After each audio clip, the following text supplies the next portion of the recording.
Mas pegando o gancho do que você estava falando sobre o Bolsonaro como seu antagonista e, às vezes, companheiro de voto em algumas pessoas. Os Bolsonaros, né? Porque eles reproduzem, né? Reproduzem isso. Não, se reproduzem também, tem filhos. Eles são os gremlins, né, na política. O que eu queria falar, eu acho muito central numa coisa, e eu acho que você, representa isso muito bem na sua história e no tipo de bandeira que você defende. Como que a gente não conseguiu trazer a ideia de democracia como manifestação dos direitos humanos e não simplesmente do direito ao voto, mas que a gente perdeu no debate da comunicação muito forte, como que direitos humanos se tornou uma expressão muito restrita, né, em termos do que ela significa no debate público e quase o oposto do que ela deveria significar na prática. Eu vi já você falando isso naquela mesma fala do Mangabeira Unger e tal, de como que os direitos humanos são fundamentais para a gente quebrar esse impasse democrático que a gente vive, essa tal adolescência política que a gente vive. Sim, claro. Queria que você falasse um pouco sobre isso, porque você falou, né, a corrupção não deveria ser o tema central do debate político no país. Se você acha que os direitos humanos são esse debate. Então, quando eu digo que os nossos sonhos não cabem numa urna, eu não estou tornando a eleição menor, não. Eu estou tornando a luta política maior. A eleição ela é muito importante e ela é uma conquista. Ela é uma conquista do direito político, que é um dos direitos humanos que nós temos. O direito ao exercício político, o direito ao voto, o direito... Que, aliás, é um grande debate, né? O voto obrigatório ou não obrigatório? Eu, por exemplo, tenho uma dúvida brutal. Estou confessando aqui que... Você não tem uma opinião... Ainda bem que você não vai me perguntar sobre isso, mas... Cuidado. que eu tenho uma dúvida brutal sobre isso. É um direito ou é um dever? Né? Eu preciso amadurecer, não tem nenhum problema em dizer isso. Preciso ouvir mais, preciso amadurecer, preciso pensar melhor. E olha que já pensei muito, mas não ainda me senti confortável para defender qualquer um dos pontos. Isso será discutido na reforma política, tem que ser discutido na reforma política. Mas tenho dúvidas, admito que tenho muitas dúvidas sobre isso. Quando eu falo que não cabe nas urnas, é porque a luta política ela precisa ser maior do que acontece nas eleições. Primeiro que ela não pode ser de 2 em 2 anos. Porque o exercício do teu direito e, fundamentalmente, o exercício pela manifestação da sua dignidade não pode estar restrito ao teu processo eleitoral. A luta por direitos humanos, a luta por direitos humanos é a minha vida. Eu comecei a militar em direitos humanos com 17 anos, eu tenho 47. Então, são 30 anos de militância em direitos humanos. Então, assim, isso é a minha vida. O que me fez ser quem eu sou é a luta por direitos humanos. Isso se confunde com a minha história o tempo inteiro pessoal. Eu tenho mais tempo como militante de direitos humanos do que como pessoa. Então, enfim, é isso. Não comecei a militar por direitos humanos no mandato ou na Comissão de Direitos Humanos da LERJ. A luta por direitos humanos hoje, para mim, é um novo paradigma da luta de classes. Primeiro que eu reafirmo minha concepção marxista da centralidade da luta de classes. O problema é que a luta de classes hoje não pode ser lida como no século XIX. A própria relação capital-trabalho hoje, ela se dá de uma maneira muito mais complexa, e eu não estou negando a relação capital-trabalho, mas o capital hoje exerce o seu poder de uma forma tão mais complexo e mais poderoso que, por exemplo, talvez não esteja na porta da fábrica a contradição maior do capital-trabalho. Talvez possa estar na favela.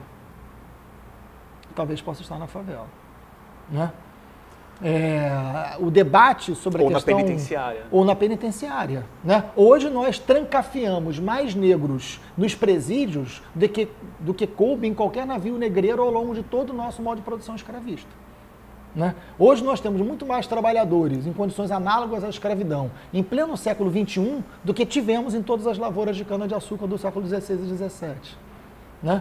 Então a luta por direitos humanos hoje, a intenção de torná-la fundamental na concepção da luta de classe hoje é decisivo para um projeto de esquerda no país. Mas a esquerda não entendeu isso ainda.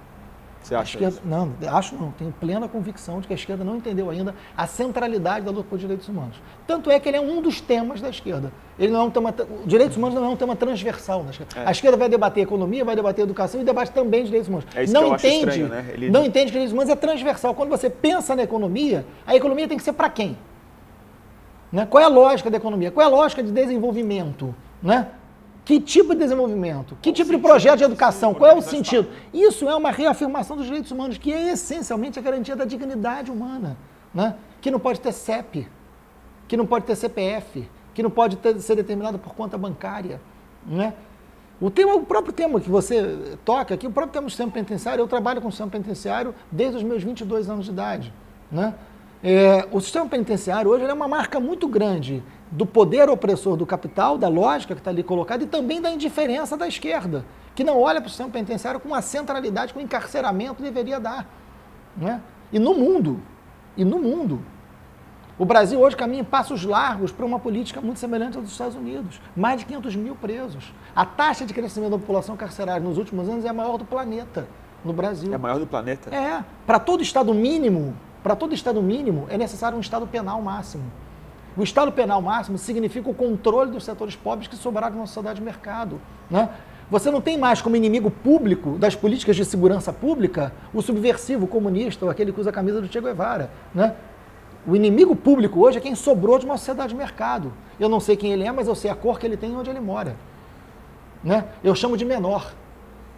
Ou traficante. Né? Eu chamo de menor. O teu filho não é menor. Você não apresenta teu filho, você olha, esse menor aqui é meu filho, é a cara do pai. Você não fala isso, né? Porque menor é o filho do outro, né? Essa fronteira da dignidade só pode ser rompida se eu entender que a luta por direitos humanos é central no meu projeto de sociedade, que perpassa todos os temas, né? E isso é decisivo, como concepção de luta de classes. É isso que está em pauta na hora de eu falar de política de juventude, na hora de eu falar de política de segurança, na hora de eu falar de política de educação, na hora de eu falar da reforma agrária, na hora de eu falar do modelo de desenvolvimento, né? Então, essa centralidade a gente está longe ainda de conseguir na própria esquerda. O que nos leva um pouco à questão local aqui, né? Você ganhou expressão nacional antes aqui no Rio, mas depois no país inteiro, como o deputado que enfrentou não só o crime organizado de farda, né? O crime organizado que se instalou nas comunidades cariocas a partir da repressão do Estado, sim, né? E não a despeito dela, como era historicamente. Exatamente. O debate de segurança pública nacional passa pelo Rio historicamente, e aqui é onde todo mundo olha, onde os meios de comunicação entendem e tal. Nos últimos anos a gente viu o aparecimento da UPP, a gente viu a falência da UPP, a gente viu um monte de contradição e recentemente a Polícia Militar do Rio de Janeiro teve uma troca de comando depois dessas eleições.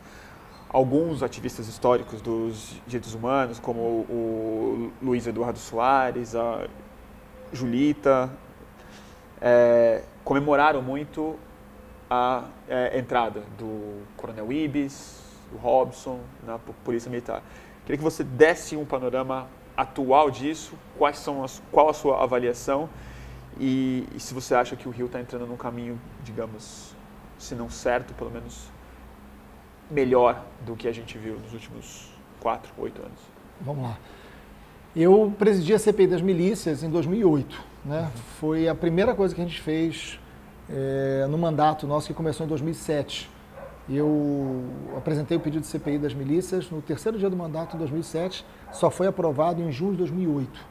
Né? Um ano e meio, exatamente pela força política que as milícias tinham. E foi aprovado, mas foi aprovado. Foi aprovado, não, foi um milagre. Né? Na verdade, só foi aprovado porque um grupo de jornalistas do jornal O Dia, um jornal importante aqui do Rio de Janeiro, foi fazer uma matéria sobre milícia dentro de uma favela, foi descoberto, foi barbaramente torturado. Né? Aí a imprensa resolveu dizer que a milícia tinha que ser investigada. Como tinha um pedido de CPI meu há mais de um ano, parado na casa, ela ganhou. A imprensa diz, por que não investiga? Enquanto as vítimas da milícia foram pretos, pobres, periféricos e moradores da favela, nem mesmo a imprensa se importou com isso. Quando a vítima chegou e bateu na porta e falou, você jornalista vai ser torturado também, né? E só não foi morto porque era jornalista, por pouco, porque se fosse morador estava morto, né? Aí virou um assunto necessário a ser tratado, né? A gente consegue concluir a CPI das milícias, foi muito duro, né? O filme Tropa de Elite não... É um excelente filme, é quase um documentário no que diz respeito à forma de funcionamento das milícias, é muito próximo da realidade, mas não trabalha com toda a complexidade, porque também não cabe num filme, não é seu papel também. mas não consegue dar conta de toda a complexidade do que significam as milícias. Porque crime organizado não é paralelo. Né? Isso é uma bobagem que se consolidou através dos meios de comunicação, que adoram falar isso. Né? O crime paralelo. Olha, o crime organizado não é paralelo. Aliás, o que caracteriza a organização do crime é o quanto ele está dentro do Estado. Quanto mais paralelo ele for, menos organizado ele é. Né? Ao contrário da estupidez, né, global que se fala o tempo inteiro. O crime organizado está dentro do Estado. O crime organizado é óbvio. Crime organizado busca dinheiro e opera com poder. Isso não está longe do Estado. O crime organizado disputa o Estado por dentro. Né? O crime organizado é feito por agentes públicos, ou se não, com quem tem relações com agentes públicos. O crime organizado está no mercado financeiro. O crime organizado não está em dinheiro debaixo de colchão de uma favela. Esse é o crime fácil de ser enfrentado. Esse é o crime da barbárie. Esse é o crime que a qualquer momento você faz uma agenda positiva para qualquer governo. O que não quer dizer que não sejam bárbaros, que não sejam violentos, que evidentemente não representem um outro problema. Mas não é o problema do crime organizado. Claro. Né? Então, quando você quer enfrentar o crime organizado, você tem que saber onde você vai bater. E é na porta do poder. A porta do poder não está numa favela. Né? Não está no sistema penitenciário. A porta do poder, né, talvez possa estar em algumas contas na Suíça, possa estar em algumas, né, organizações criminosas que funcionam dentro do próprio poder. Enfim, né? Isso a gente enfrentou no Rio de Janeiro.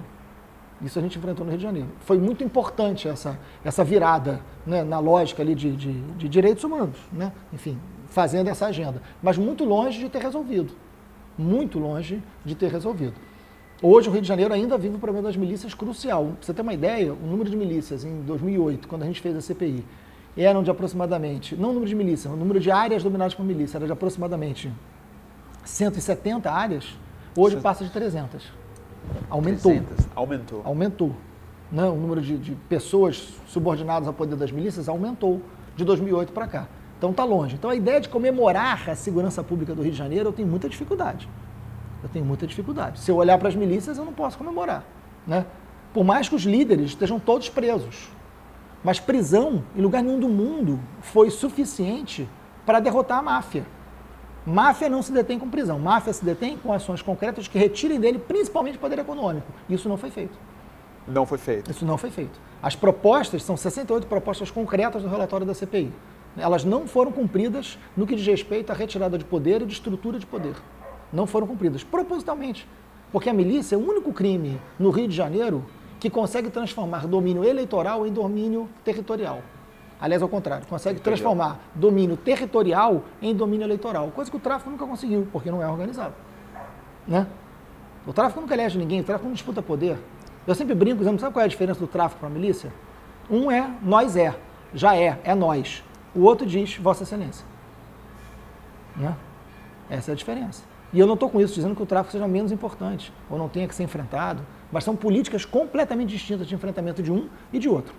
Né? Mas você acha que essa nova segurança pública do Rio de Janeiro, evidente que eu não estou com isso, o Coronel Robson, o Coronel Ibis, são pessoas que eu tenho um carinho, uma admiração muito grande, são pessoas sérias, são pessoas que eu conheço a sua história, eu tenho um respeito muito grande por todos eles. Mas a gente precisa de uma outra política de segurança, a gente precisa de uma outra polícia, estruturalmente. A PEC 51, que aliás o próprio Luiz Eduardo Soares contribuiu imensamente, né, para a sua consolidação, é um caminho. Para que a gente não dependa de pessoas que são valiosas, que são importantíssimas. Mas se eu for olhar para pessoas, o grande chefe da segurança pública hoje do Rio de Janeiro é o governador, é o Pezão. Né? E ele tem declarações que são desastrosas em relação à política de segurança. A UPP, que é um bom debate para a gente fazer, né, está numa crise das mais profundas, exatamente porque não temos uma outra polícia e exatamente porque não temos um amplo debate no conjunto da sociedade sobre que política de segurança é possível se fazer. Então, depositar toda a esperança, né, de uma outra política a partir de algumas pessoas que estão à frente da polícia, eu não sei se é o melhor caminho. Eu tenho muito respeito pela opinião do Luiz Eduardo Soares e da Julita, que são meus fraternos e queridos amigos de sempre. Mas eu, nesse momento, talvez esteja um pouco mais cético em relação a isso. Não pela qualidade das pessoas apresentadas ali por eles como esperança, mas porque eu não vejo como um conjunto de políticas consolidadas por esse governo algo que se aproxime disso. Então, sendo mais objetivo, Então, se não é a troca de pessoas no comando, mas a estruturação de uma política diferente de segurança pública, onde que você está o eixo básico disso? Você acha que há muito a ser feito também no âmbito estatal ou a gente depende de uma reforma federal das polícias? Primeiro que eu quero dizer que a troca das pessoas é importante. Não, é importante. A troca das pessoas é importante. Talvez não seja suficiente. Né? Ela mas é importante e eu comemoro também. Mas de compartilhar o tanto de otimismo que se tem e depositar fé em pessoas bem intencionadas. Exatamente. Agora, vamos deixar claro, a UPP, por exemplo. Né? A UPP desde sempre vem dizendo que é um projeto de cidade, não é um projeto de segurança pública. Basta ver os territórios que tem UPP e os territórios que não tem UPP. Né? A UPP deixa claro que Rio de Janeiro se quer, que Rio de Janeiro não se quer. Né? Qual é o Rio de Janeiro que vale, qual é o Rio de Janeiro olímpico, qual é o Rio de Janeiro... Né, de dignidade e qual é o Rio de Janeiro que não tem. Onde a barbárie pode crescer e onde a barbárie não pode crescer. Onde a gente tem que ter o controle militar, custe o que custar, e nesses territórios, inúmeros problemas. Olha para a Maré hoje. A Maré. Eu quero saber quem hoje pode olhar para mim e dizer o seguinte, a Maré está pacificada. Quem tem coragem de dizer isso? Quem tem coragem de olhar para o Complexo do Alemão e dizer, não, o Complexo do Alemão está pacificado? O que significa isso? Né? O que significa isso? Então, assim, está longe dessa ideia. Por quê? Porque a gente não tem uma outra polícia. Porque você não tem um debate mais amplo sobre o significado da relação de autonomia desses territórios. Porque você não tem sequer um debate de que cidade realmente se quer. O Rio de Janeiro é um laboratório dessa cidade negócio, dessa cidade capital, dessa cidade que ela é operada pela gestão e pela concepção urbana do capital. As UPPs não estão distantes desse problema, não podem ser pensadas separadas disso. Né? E isso está em crise. Porque o Rio de Janeiro é também o laboratório das suas resistências. E isso, nesse momento, é um grande debate que tem que ser feito com todos os atores, inclusive, fundamentalmente, a própria polícia.